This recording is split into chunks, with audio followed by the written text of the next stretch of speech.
Hey guys, what's up? It's Vicious here, and just before the video starts, I'd like to make a public service announcement. I've been getting a ton of comments recently saying like, oh, why doesn't my spoofing application work? And why, and are you using this on your main account? So I wanted to simply address these two questions really quickly before we get into the video. This video is similar to the last month's video, like not much has changed since the 1.13 version of PG Sharp. But I think there's a new, very exciting update for 1.16, I think, which will give us a shiny checker, but I'm not sure. Obviously, I'm just speculating, but I think there are some exciting features to come. But keep in mind, this video is very similar to Marsh's video.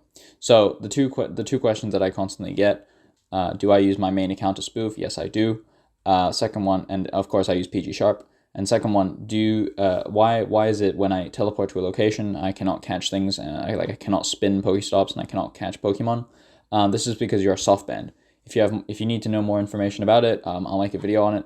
But also you can just Google it. Really, what the gist of it is if you've teleported after catching something, you need to wait 2 hours at maximum before you can catch another thing at another location. And the 2 hours is not flat 2 hours. It depends on the distance that you teleported. So teleporting 10 kilometers you only need to wait like 4 or 5 minutes. But if you're teleporting 1,000 kilometers, then you're gonna have to wait 2 hours. So yeah, keep in mind while watching the video, that is in place, and this is a Pokemon Go thing. This is not an individual thing or a PG Sharp thing or a Pokemon thing or an iPogo thing. So yeah, let's go straight into the video. So in this video, I'll be going over where you can download PG Sharp and essentially the basic functionalities of the application.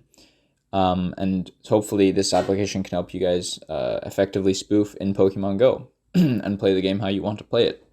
So where can you download PG Sharp? PG Sharp is downloadable from pgsharp.com and it costs $5 per month.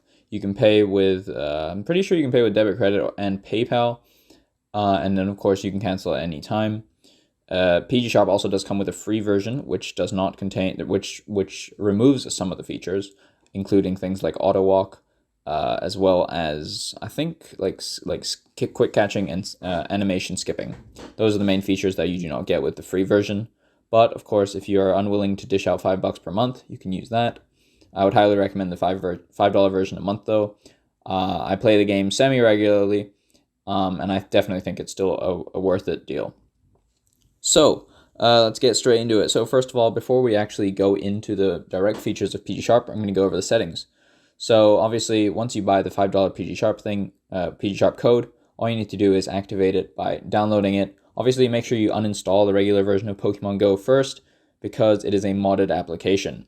Keep in mind that, as I'm saying this, spoofing is of course against the Niantic TOS, and you will get banned if they figure you out. You might get temp banned, you might get permabanned, and of course, do remember that since this is a modded application, the chance of you getting banned with this is actually higher than something like Pokemon, which is an injection process. So going straight to the settings, we have obviously the speed at which your character walks with the joystick. You can turn off spoofing, obviously, so you can play legit, so that's no longer, so that you're no longer cheating. You get to hide PG Sharp, and what this allows you to do is, if you're taking a screenshot for some buddies who are playing legitimately, and you don't want them to know you're spoofing, what you can do is you can just hide PG Sharp, and then and then it'll look like you're playing legit. Next one is inventory IV. This causes Pokemon in your inventory to show up with an IV, and this is of course similar to the next one, which is encounter IV. So right here you have inventory IV. Obviously it displays. You can tap it once to remove it. And then encounter IDs is you encounter a Pokemon and it'll give you the leveled IV as well as the stat distribution. So the next one is caught preview. As you saw right there, after I caught that Pokemon, it gave me a caught message. There's 3 types of catch previews. One is caught, one is fled, and one is escaped. If it escapes the Pokeball, obviously you'll stay in the encounter screen. If it flees, you'll leave immediately. And if it gets caught, you will leave immediately as well with the quick catch function that I'll go over later. Enhanced throw. Now, enhanced throw is probably one of the features that you should be using from day one of getting PG Sharp. It's very good. It kind of guarantees you get an excellent and curveball throw every single time, which is of course extra 100 XP and 1000 XP for a curveball and excellent, respectively. Niantic cannot actually detect throw rates of your Pokeballs, so you throwing an excellent throw every single time will not be detectable by Niantic servers, so it's completely fine to just keep these turned on permanently. And essentially just think about it, or look at it as a method for free XP consistently. Next one obviously is map.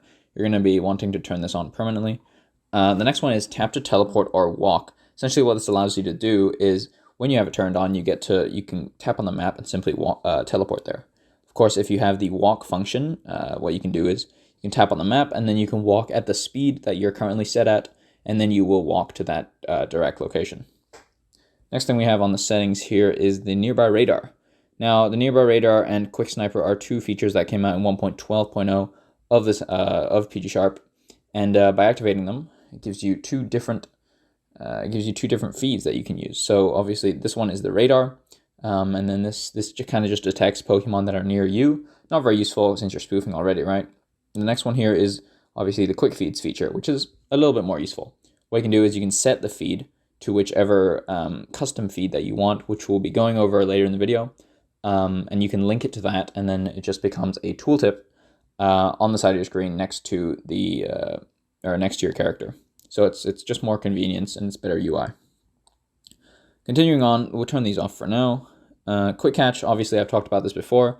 Essentially, you'll leave the encounter screen if you catch or the Pokemon flees. This is obviously very good for things like Community Day, where you're trying to catch as many Pokemon as possible. Next is skip evolve animation. If you're doing mass evolves, I'd recommend this turned on. What it allows you to do is it allows you to skip the Pokemon evolution transition. So say I go to Wooper. Let's just do this. Evolve Wooper. Boom. Done. All right. Next we have block non-shiny. What this allows you to do is if you turn this on, so you turn this on, right? And then say you want a shiny Wurmple.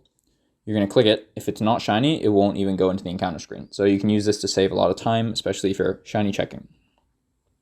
Next we have quick load map and spawn booster. Spawn booster essentially increases the radius that you can catch Pokemon at.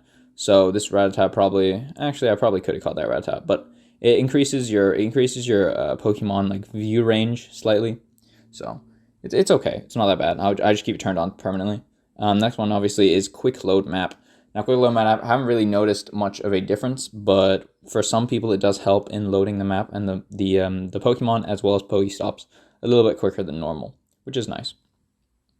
All right, so let's go over. So that's the settings, right? Obviously, like down here, you can reset the joystick. There's feedback. One thing you can actually do is you can export and import your settings. So if you save a bunch of hotspots or places that you want to teleport to, or GPX routes, what you can do is you can export those into a file. Delete the application, and if you do ever re-download PG Sharp, you can just download it as and you can just download PG Sharp and then import those files into the game, and you'll have them back as new. So super cool. So in the features, we have obviously the joystick on the right side, which of course is movable, and then you have the left side, which is the PG Sharp main menu. First of all, we have the map. Currently, I'm in New York, and what it allows you to do is it allows you to search for coordinates as well as places. So say I wanted to go to New Zealand, we can just search New Zealand, and it will give me all the different New Zealand results, and then I can just teleport there, super simple, or walk there, obviously. Next, we have the speed. This is it's changeable. 9.3, 18.6, 30, 60, and then 0 for standing still.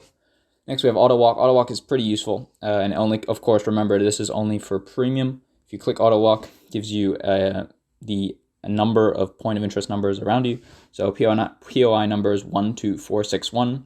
Essentially, this means that there are 461 point of interest numbers around me. And then, of course, the default is 50. So if I click start, it just goes to 50 PokéStops.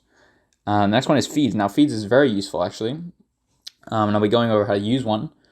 So obviously the top one is 100 IV. This is default and it comes for free users as well. If you click it, it just gives you a long list of 100 IV Pokemon. Super cool. It allows you to tick off. It allows you to click like time, IV, CP level. It allows you to prioritize for each of these, which is very cool. And of course you make custom feeds. So if we go to custom feeds, you can set the level from 1 to 35, IV from 0 to 100. You can set the distance, the priority, as well as the different Pokemon you want to see. You can, of course, select each different Pokemon. It's essentially a shiny list as well, which is super cool. and then you can click only possible shiny, etc., etc. Just select whichever one you want. So, all right, so that's the feeds feature. Next we have favorites. Now favorites is useful. It allows you to keep record of places that you've been to, that you enjoyed. So if you like a place, simply tap it on the map and then click the star button, or you can just directly add it to here. So obviously I have some favorite spots: Zaragoza, Pier 39, NYC, and New Zealand. And of course, if you click hot places, there is a bunch of different locations that PG recommends that lots of people go to. So super sick. If you're struggling to find a place that you enjoy, or a place that you want gyms to go to, or like PokéStops to spin, you can just try one of those. Next, you have the teleport, which is the last feature, and this is just a UI additive so that you can simply find places and coordinates without actually having to open or load the map function. So yeah, I mean, that's really it for PG Sharp. Not really many FAQs. Like, it's very, very straightforward. Obviously, remember, as I said in the beginning of the video, if you do use PG Sharp, of course, you are spoofing. This is against Niantic TOS. If you are caught, you can get banned, obviously. If you do have further questions, feel free to DM me or not DM me, but join our Discord and ask the community. What you can do is also you can ask in the comments, and people should be able to reply, and I will try to reply, obviously, if possible. Yeah, that's really the end of the video, guys. I hope you do enjoy this this March update for PG Sharp. Hopefully we can get some more updates during the month of March, so I can showcase them in April. And yeah, if you did enjoy the video, give it a thumbs up, or a dislike. I don't really mind, to be honest. Comment down below what you would like to see me make, and I will try to upload videos like that. But yeah, I'll see you guys in the next one. Peace out.